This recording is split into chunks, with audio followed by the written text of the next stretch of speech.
Metro B viewers எல்லாருக்கும் வணக்கம். உலக புகழ்பெற்ற நிறைய ஜோதிடர்களை பார்க்குறோம். அந்த வகையில் நம்மளுடைய மன்னார்குடி ஐயாவை மீண்டும் சந்திக்க வந்திருக்கோம். புலவர் நாகராஜன் ஐயாவை நிறைய விஷயங்கள் நமக்காக சொல்லியிருக்காரு. அதுக்கப்புறம் அவருடைய அருள்வாக்கு மூலயமா எங்கெங்க என்னென்ன பொருட்கள் இருக்கு, வீட்டில் என்ன பிரச்சனை, இந்த மாதிரி விஷயங்களை விபூதியை வச்சு சொல்லிடுவார். கிட்டத்தட்ட நம்ம தான் ஏற்கனவே அவருக்கு சொல்லியிருக்கோம், விபூதி சித்தர் அப்படின்னு சொல்லி ஒரு அடைமொழியும் வச்சிருக்கோம். ஸோ ஐயா சொல்லக்கூடிய விஷயங்கள் ஒவ்வொன்றும் அழகா நடக்குது. அதுக்கான பரிகாரங்கள் என்ன பண்ணணும் அப்படின்றது நிறைய விஷயங்கள் சொல்றாரு. ஸோ அதுக்கான பலன்கள் நிறைய பேர் பெற்றிருக்காங்க.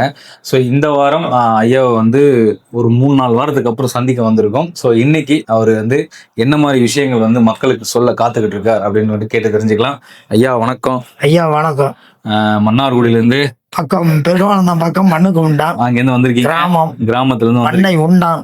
கண்டிப்பா நிறைய விஷயங்கள் சொல்லி நிறைய மக்கள் பயன்பெற்று இருக்காங்க ஐயா. ஆமா. சோ மீண்டும் மெட்ரோ விப் சேனலுக்கு வந்திருக்கீங்க. நம்மளுடைய பக்தி தமிழ் நேயர்கள் தொடர்ந்து வீடியோ பார்த்துட்டு இருக்காங்க. ஆமா. சோ மார்ச் மாசம் சனி பயிற்சி ஆகுறாரு. சோ 12 ராசிக்கு எப்படி இருக்க போகுது, என்னென்னலாம் பண்ணலாம், என்ன அதிர்ஷ்ட மழைகள் இருக்கு, அந்த மாதிரி யாரெல்லாம் ஜாக்கிரதையா இருக்கணும், இந்த மாதிரி பல விஷயங்கள் மக்களுக்கு எடுத்து சொன்னீங்கன்னா ரொம்ப நல்லா இருக்கும். அடுத்த ராசி மகர ராசி இருக்கிறோம். எப்படி இருக்கு? எப்பயுமே நம்மளுக்கு எதிரியா இருக்கும். சோ மகர ராசி நேயர்களுக்கு இப்படி என்ன பலன் கொடுக்க போகுது? மகரம் என்பது ஒரு ஊம புள்ள மாதிரி உள்ளது. மகம் எப்படின்னா எல்லாருக்கும் செய்வார்கள், நல்லா செய்வாங்க. ஒரு தர்ம சிந்தனை உண்டு, இறக்க மனசு உண்டு, அப்படி செய்வாங்க. கூலம் படாம தூசி படாம சம்பாதிக்கணும்னு ஆசைப்படுவாங்க. இது ஒண்ணுதான். தூசி படப்படாது, கூலமும் படப்படாது, கஷ்டமும் படப்படாது, வளைஞ்சு குனிஞ்சு நிமிரப்படாது.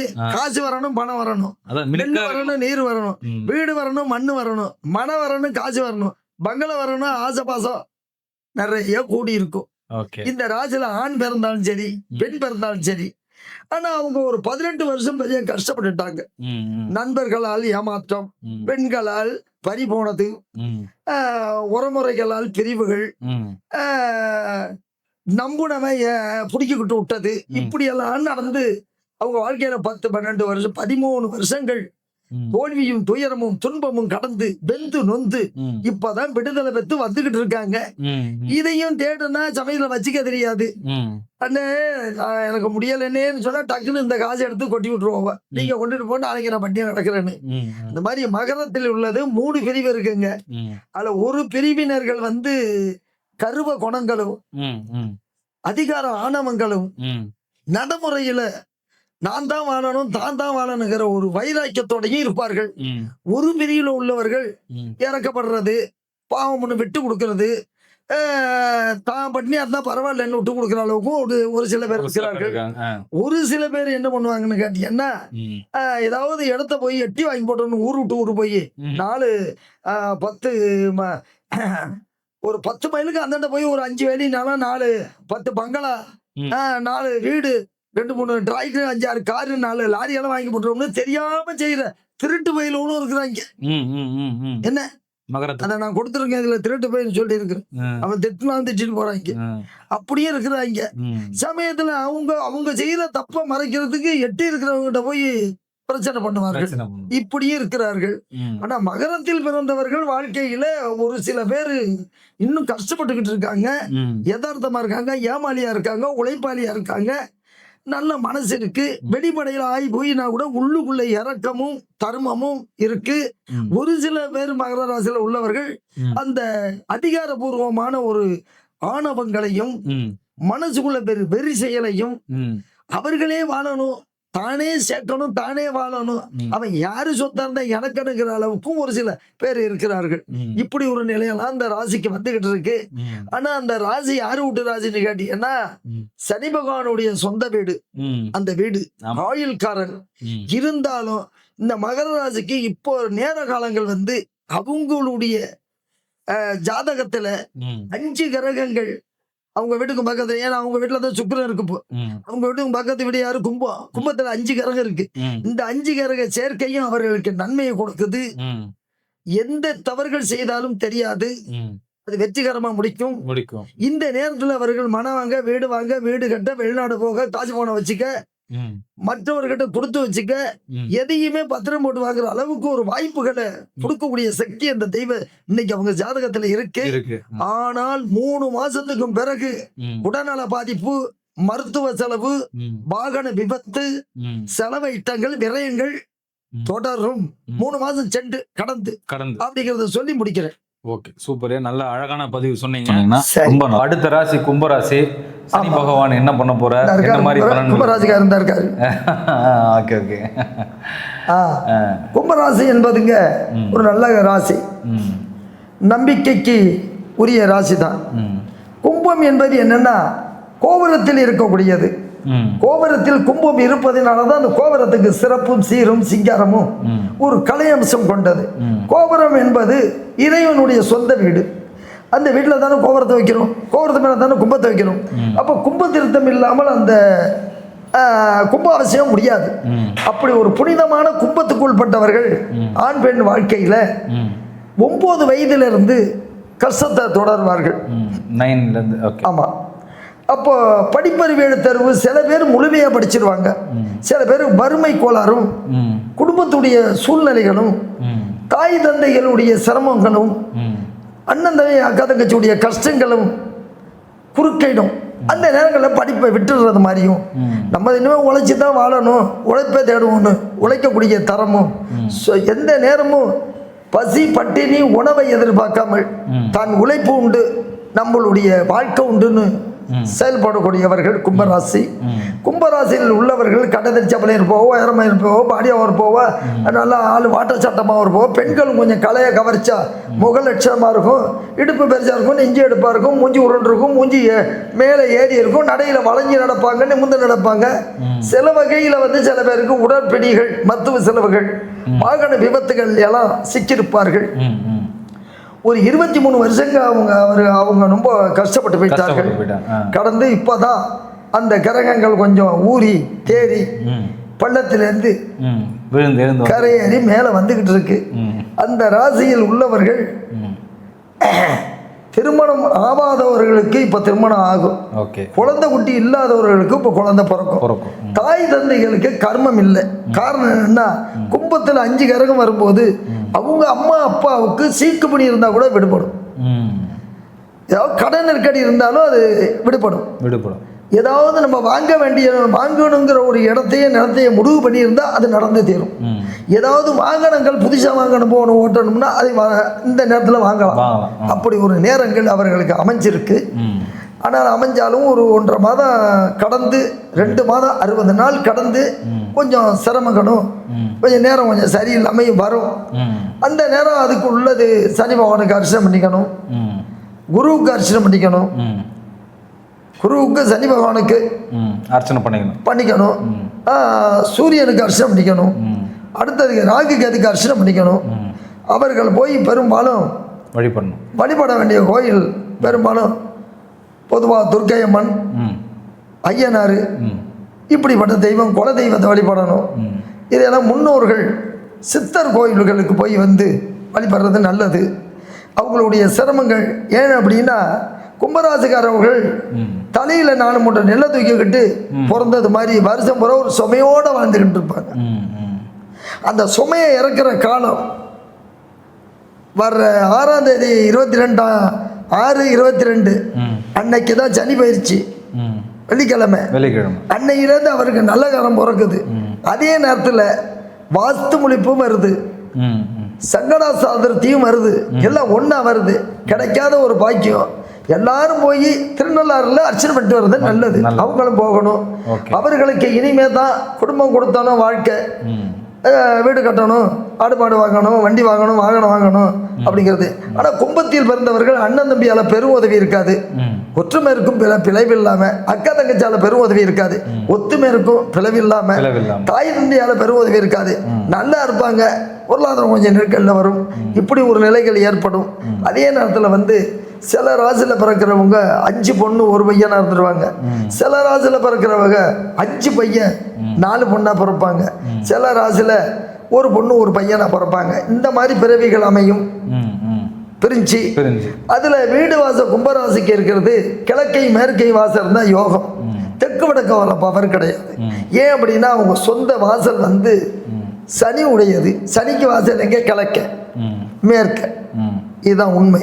கிழக்கு மேற்க வாசல் வீடு வாசல் கட்டி மாடி மனை கட்டி வீட்டுக்கு எதுக்கு ஒரு குளம் இருந்தால் அவங்களுக்கு யோகம். அந்த குளம் முட்டை இல்லாமல் பக்கத்தில் பின்புறமாக குளம் இருந்தால் யோகம் இல்லை. இப்போ ஒரு குளங்கிறது இப்போ கிழக்க வீடு இருக்குன்னா வீட்டுக்கு நேரம் கிழக்க இருக்கணும் குளம். மேற்க வாசல் இருந்தால் மேற்க இருக்கணும் குளம். தெற்க குளம் இருந்தால் வடக்க குளம் இருந்தால் பலன் இல்லை. அதே நேரத்தில் அவங்க வந்து இனிமேலுக்கு தான் இவங்க வாழ்க்கையில் விதைச்ச நெல்லா பயிரா யோகமா கடந்தீர கவலை தீர கட்ச தீர சீறு சிறப்போடு செல்வத்தோடு வாழ அவர்கள் வணங்கும் தெய்வ அனுகிரகத்தோடு வளர்வார்கள். சூப்பர் சூப்பர், ரொம்ப சிறப்பாக சொன்னீங்க. ஆமாம், சனி பயிற்சி அதை பார்த்துட்டு அவங்க கண்டிப்பாக போவாங்கன்னு நினைக்கிறேன் கோவிலுக்கெலாம். இந்த மீனராசிக்கு சனீஸ்வரன் வந்து மாற போகிறாரு, அதுவும் அந்த இடத்துக்கு தான் வராரு.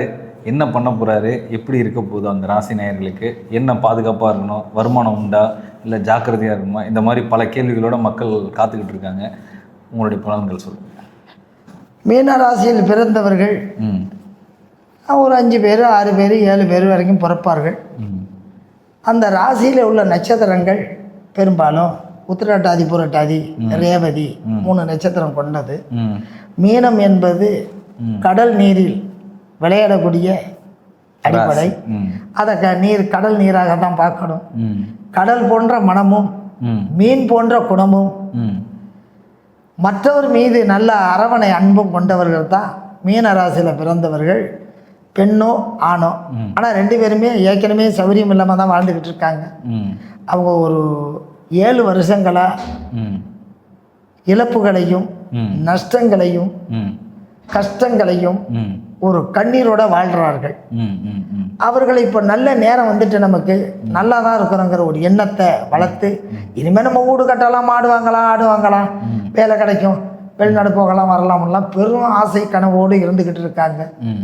அதில் மீனராசி பிறந்தவர்கள் கருவம் இல்லாதவர்கள். இந்த யாரையும் அடிக்கணும் உதைக்கணும் அதெல்லாம் கிடையாது. தான் உழைக்கணும், அடுத்தவளுக்கும் கொடுக்கணும், தானும் வாழணும், நம்ம ஊரும் வாழணும், உலகமும் வாழணும், கடவுளும் நல்லா இருக்கணும், கோயிலும் கட்டணும், எல்லாரையும் சமமாக பார்க்கணுங்கிற ஒரு நல்ல மனம் கொள்கை கொண்டவர்கள் மீனம். அதில் ஆம்பளையாக இருக்கிறவர்கள் நிறைய பேர் வெளிநாடு போய் வேலை வெட்டி இல்லாமல் திரும்பி வந்தவர்கள் ரொம்ப பேர். கட்டின பணத்தை திருப்பி வாங்க முடியாமல் கடன் கட்ட முடியாமல் வட்டி கட்டிக்கிட்டு இருக்கிற ஒரு ரொம்ப பேர். கட்டி கொடுத்த பொண்ணு வாழாமல் சில பேர் திரும்பி வந்த பெண்கள் ரொம்ப பேர். கட்டினத்தில் புள்ள இல்லைங்கன்னு புருஷன் விரட்டி விட்டதும் ரொம்ப பேர். அதே நேரத்தில் மீன ராசியில் ரேவதி நட்சத்திரத்தில் பிறந்தவர்கள் தான் புருஷன்கிட்ட எவ்வளவு தான் நேர்மையாக நடந்தாலும் அடித்தடி வம்பு வழக்கு கோச்சிக்கிட்டு வர்றது, அப்போ வீட்டுக்கு வந்துடுறது, சமயத்தில் வந்து நகை நட்டு குறைஞ்சி போச்சுன்னு விரட்டி விடுறது, இப்படியெல்லாம் அந்த ராசியில் ரொம்ப பேர் அந்த ராசியில் பிறந்தவங்க கஷ்டப்பட்டுக்கிட்டு இருக்காங்க இன்னைக்கும். இப்போ அந்த சனி பகவான் 7.5 சனி, இப்போ சனி பகவான் மாறி போயிருப்பதனால் அவர்களுக்கு மத்திய பலன் தான் சொல்லலாமா ஒழிஞ்சு பெரும்பலன்னு சொல்ல முடியாது. இருந்தாலும் பலன் உண்டு. ஒரு 6 மாதத்துக்கு அவர்களுக்கு சில நன்மை இருக்கு. அதுக்கு அங்கிட்டு தான் கொஞ்சம் அப்படி மாறும். இதில் இவங்க 7-8 வருஷம் இப்படியெல்லாம் கஷ்டப்பட்டதுக்கு காரணங்கள், வெளிநாடு போனாங்க, வேலை சரியான வேலை இல்லை, அனுப்பி வச்ச ஏஜெண்டாலும் பாதி பேர் ஏமாற்றி போட்டாங்க, பாதி பேர் வட்டி கட்ட முடியாமல் தாலியிலேருந்து நகை விற்று போட்டு சிரமப்பட்டுக்கிட்டு நம்ம வயலையே கொத்தி ஏறு ஓட்டி சேரடித்து சாப்பிடுவோன்னு உழுதுக்கு பொழைச்சிக்கிட்டு இருக்காங்க. இப்படியெல்லாம் பல கஷ்டங்கள். இப்போ வந்திருக்கிற கிரக அமைப்பு அவங்க ராசி அவங்க வீட்டில் இருக்கிறது ஜென்மச்சனி. அப்போ எந்த சனி போயிருக்கு? மேசத்துக்கு 7.5 சனி, இவங்களுக்கு ஜென்மச்சனி. இப்போ நான் என்ன சொன்னேன்? ஜென்மச்சனியிலேருந்து 7.5 சனியிலேருந்து மாரக சனியிலேருந்து பாதச்சனி, கண்டச்சனி, விரை சனி, அஷ்டமத்த சனி, இப்படி ஒரு 9 சனிகள் இருக்கு. 12 வீட்டுக்குமே சனி பகவான் இருக்கார், பிரிஞ்சு வருவார். அப்போ மேசத்துக்கு போனாலும் ஜென்மச்சனி இங்கே தானே, மீனத்துக்கு தானே. அப்படி இருக்கும்போது கொஞ்சம் விரயம், செலவு, அலைச்சல், தொந்தரவு, கஷ்டம், நஷ்டம், கடன் நெருக்கடி, மனக்குழப்பம், வம்பு வழக்கு, வாக்குவாதம், உடல் பிணி, மருத்துவ செலவு இதெல்லாம் கலந்து வரும். சில சாப்பாட்டு செரிமான கோளாறுகள், இல்லை சளி பிரச்சனைகள், கழுத்து பறிய வலிக்குது, இடுப்பு வலிக்குது, முழங்கால வலிக்குது, எனக்கு யதார்த்தமாக போன பைக்கில் எனக்கு கால் அடிபட்டு போச்சு, நான் பெட்டில் இருக்கிறேன், தஞ்சாவூரில் இருக்கிறேன், அங்கே இருக்கேன், இங்கே இருக்கிறேன்லாம் சொல்கிறதுக்கெல்லாம் வாய்ப்பு உண்டு. இதில் என்ன அப்படின்னால் இந்த கிரகங்கள் வந்ததில் ஒரு 6 மாதம் வரைக்கும் மீனத்துக்கு கொஞ்சம் சௌரியம் தெரியும். இதில் அவங்க தூத்திக்கணும். காற்று வீசுது, தூத்திக்கணும். நல்ல டைம் வரும்போது யூஸ் பண்ணிக்கணும். இல்லை, இப்போ நல்ல டைம் தான் வந்திருக்கு. ஓகே. அந்த ஜபத்தில் வந்தாலும் கிரகங்கள் அவங்களுக்கு எப்படின்னு கேட்டால் யோசனை பண்ணி பார்க்கணும். இந்த கிரகத்திலிருந்து இவங்களுக்கு வந்து 1, 2, 3, 4ஆம் வீட்டில் குரு இருக்கு, 5, 6ல் கேது இருக்கு, 7, 8, 9, 10 குரு இருக்கிறான். இது சுக்கிரன் இருக்கிறான். அப்போ 6ன்னா 6க்கு அடுத்தது யாரு? சிம்மத்துக்கு அடுத்தது கன்னி 7, துலாம் 8, விருச்சிகம் 9, 10, 11ஆம் இடத்துல சுக்கிரன் இருக்கிறான். அது ஒரு நல்ல பவர். 12ல் யார் இருக்கிற? 5 கிரகம் இருக்கு. அதுல இவங்களுக்கு சில சௌகரியத்தை கொடுக்கறதுக்கு வாய்ப்பு இருக்கு. இந்த 5 கிரகங்கள் கும்பத்தில் இருக்கிறது 12ஆம் இடம் இல்லையா? இப்படி இருக்கிறதுனால மீனராசி கொஞ்சம் காலங்கள் கொஞ்சம் வலுவான ஒரு பவரையும் பலனையும், கொஞ்சம் கஷ்ட நஷ்டங்கள் குறைவையும், உடல் பிணி குறைவாகவும், கொஞ்சம் சந்தோஷ அடிப்படையில் வாழ்ற வாய்ப்புகள் வந்துகிட்டு இருக்கு. கிரகம் மாற மாற அவங்களுக்கு சில நல்ல பலன் கிடைக்கும்னு எதிர்பார்க்குறோம். அவங்க சில புண்ணியம் தேடணும்னா சனி பகவானை போய் திருநள்ளாறில் பார்த்து தான் ஆகணும். ஓகே. அவர்கள் கும்பகோணத்தில் இருக்கிற ஒரு சிவனை கும்பிட்டு தான் ஆகணும். அவர் தான் அந்த குடமுழுக்கு நேரம் இருக்கார். மகாமகம்னு ஸ்தலமுழுவில் கண்டிப்பாக ஆமாம் இருக்கார். மகாமகம். ஆமாம், அவரை கும்பிட்டு தான் ஆகணும். அடுத்தபடியாக அவங்க தட்சிணாமூர்த்தியை கும்பிட்டு தான் ஆகணும். ஆலங்குடியில் இருக்கார். இந்த 3 கோயிலையும் அவங்க சுற்றி தான் போகணும். இதெல்லாம் பண்ணாங்கன்னா நல்ல ஒரு கொஞ்சம் நல்ல ஒரு வாய்ப்பு இருக்கும். ஆனால் மீனராசிக்காரவ வந்து எல்லா வகையிலையும் பெரிய பெரிய அதிகாரியாகவும், பெருமுடியான ஒரு சட்டத்திட்டங்கள்லையும் வக்கீலாகவும், நீதிபதியாகவும், கலெக்டராகவும், எஸ்பி டிஎஸ்பி ஆகவும், பல ஆசிரியராகவும், அதில் நிறைய பேர் மீனராசியில் வேலையில் இருக்காங்க. நிறைய பேர் கொஞ்சம் பொருளாதாரத்தில் இறங்கி இருக்காங்க. இந்த வேலை இது விவசாயத்தை பார்த்துக்கிட்டு தோட்டந்தொரவு, வாழை, தென்னை, கரும்பு இதுவில் போட்டு நஷ்டப்பட்டு இப்படியெல்லாம் இருக்காங்க. இருந்தாலும் இந்த வருஷம் அவங்களுக்கு கொஞ்சம் சிறப்போடு இருக்குது. அதை வச்சு அவங்க மனசு நல்ல மனசு. அந்த மீனராசியில் பிறந்தவர்களுக்கு கருவம் இல்லாத ஒரு யதார்த்தமான மனக்கொள்கை, பச்சை பிள்ளை மாதிரி உள்ள பெண்களுக்கும் ஆண்களுக்கும் குணாம்சம் உண்டு. வாழ்க வளமுடன். என் ஊர் மண்ணுக்கும்டான், மன்னார்குடி பக்கம், திருவாரூர் மாவட்டம், எம் புலவர் நாகராஜன்.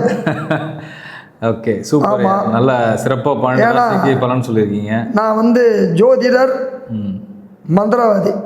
ஓடுற பொண்ணை பிடிக்கிறது தான் என் வேலை. இதுதான் வேலை. ஆமாம், மந்திரவாதி. ஆனால் மந்திரவாதினா கொள்ளையடிக்கிற மந்திரவாதி இல்லை. அன்னதானம் கொடுக்கறது, ஏழை வழிகளுக்கு வேட்டி சட்டை கொடுக்கறது, பணம் காசு கொடுக்கறது, கோயில்களுக்கு நன்கொடை கொடுக்குறது, இந்த வேலையை தான் செய்யணும். மக்கள்கிட்ட 150 கொடுத்தா அப்படியே வாங்கி திருப்பி கொடுத்துட்றது. ஏன்னா நம்ம வந்து இந்த உலகத்தில் எப்போ ஒரு முறை வாழ்கிறோமோ பல முறை வாழ்கிறோமோ தெரியாது. பிறந்தத்திலேருந்து இங்கே பிறந்து வாழ்ந்து வாழ்ந்து வளர்ந்து வரும்போது ஒரு மனிதனுக்கு உதவி செஞ்சு ஏழை எளியோருக்கு இல்லாதவருக்கு தானம் தர்மம் செஞ்சால் தான் கருமா நம்மளை நெருங்காது. எல்லாத்தையும் சேர்த்து மூட்டை கட்டிக்கிட்டு நான் இருக்கிற நிலவுல சொத்து பூரா நான் தான் வச்சுருப்பேன்னா கர்மா நெருங்க தான் செய்யும். கண்டிப்பாக புண்ணியத்தை தேடணும், பல ஆலயங்களுக்கு போகணும், இறை அருளை தேடணும், கஷ்ட நஷ்டங்கள் தீரும். பெரிய முதியோர்கள், கஷ்டப்படுறவங்க, சாமியார்கள், அதான் சொல்லுவார்கள் சாதுக்கள்னு சொல்லுவார்கள், அவர்களுக்கெல்லாம் வேட்டி துணிமணி கொடுக்கணும், ஏழை ஒளியோருக்கு உணவு கொடுக்கணும், ஆடு மாடு நாய் தெருவில் தெரியறதுக்கெல்லாம் சோறு கொடுக்கணும். எல்லாருக்கும் புண்ணியத்தை தேடினா தான் வாழ்க்கையில் கொஞ்சம் காலம் இந்த பூமியில் வாழ்கிறதுக்கு நல்லா இருக்கும். சேர்த்து கொண்டு அங்கேயும் இங்கே வச்சா இப்போ எல்லாம் நகை பொட்டியோட தூக்கிட்டு ஓடி போயிடுறாங்க. வீட்டுக்குள்ளே வைக்காமல் பார்த்துக்கோங்க. நல்லா இருங்க, நீடோடி வாழ்க. மீண்டும் உங்களை சந்திக்கிறேன். திருவாரூர் மாவட்டம், மன்னார்குடி பக்கம், மண்ணுக்கும்டான், எம் புலவர் நாகராஜன், சோதிடர். வணக்கம்.